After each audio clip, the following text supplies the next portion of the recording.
North Korea. We all see the massive military parades, right?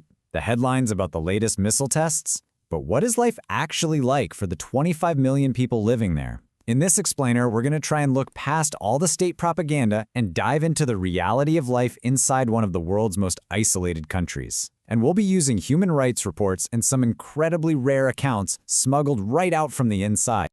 You know, for as long as I can remember, getting reliable information out of North Korea has been next to impossible.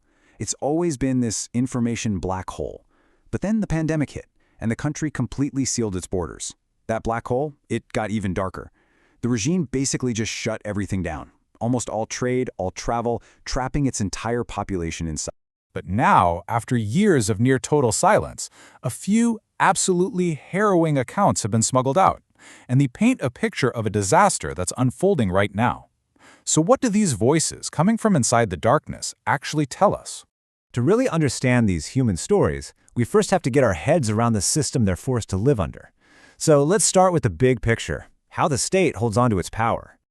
Okay, so at the very top, the whole thing is built on two pillars: a single ruling party and a single family. The country has been ruled by the Kim dynasty for over 70 years now. The power is absolute, and it's all held by the party, which in turn is completely controlled by one man, the supreme leader, Kim Jong-un.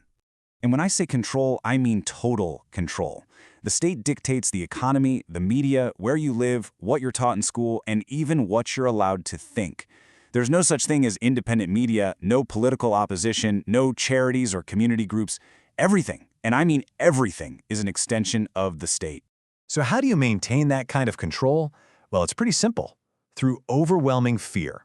According to human rights reports, the regime relies on this huge network of repression.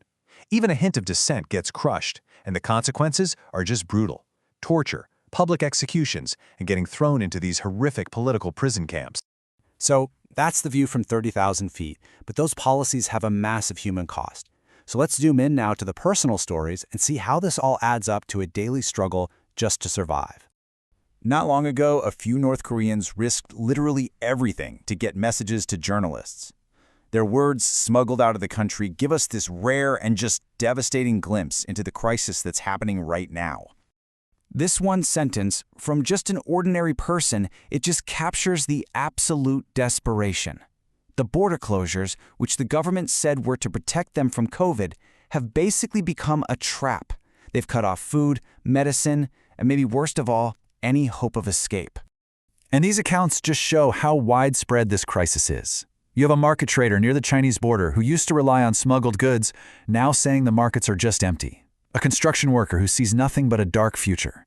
And even in the capital, Pyongyang, where things are supposed to be better, a resident reported that a family in their own building starved to death.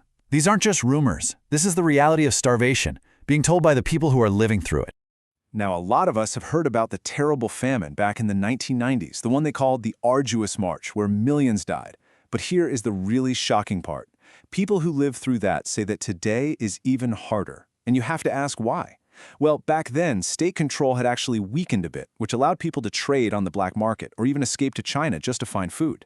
Today, the state's grip is tighter than ever. The borders are sealed shut with fences and cameras, and the punishments for trying to survive outside the system are just horrific. So how does the state enforce a level of control that makes basic survival a crime? Let's break down the mechanics of it. This quote from a citizen, it just gets right to the heart of the dilemma. The government has cut off all the official ways to survive, like food rations and trade, but at the same time, it punishes anyone who tries to find their own way. Smuggling food is a crime, trying to cross the border to escape is a crime that can get you killed. That number, that's the best estimate of how many people are being held in political prison camps, the Kwanliso. We're talking about a population the size of a small city imprisoned for political crimes. And a lot of the time, it's not just the person who's accused, but their entire family for generations. The scale of this is just staggering. And the conditions inside these camps are something out of a nightmare. Testimonies from people who've escaped and even former guards, they describe a system of deliberate starvation, forced labor in dangerous mines with barely any tools, constant beatings and executions for the smallest infractions. These aren't just prisons, they're designed to work people to death. And the control extends even to what you watch and listen to. In 2020, the regime passed this anti-reactionary thought law. What it means is that it's now a capital crime to watch a South Korean TV drama or listen to foreign music. One person reported seeing a 22-year-old man sentenced to 10 years of hard labor just for sharing some K-pop. Why? Because a tiny glimpse of South Korea's prosperity and freedom is a direct threat to the regime's story that the outside world is poor and evil. It's a total blockade on ideas. So it's pretty clear the world knows this is happening. So let's shift focus and look at the international response, and maybe more importantly, how the regime reacts to it. About a decade ago, a huge UN investigation found evidence of crimes against humanity on a scale that had no parallel in the contemporary world. Since then, year after year, the UN passes resolutions condemning the abuses, and North Korea's response has been the same every single time: total denial. They claim it's all just a big plot, led by the US to undermine their government.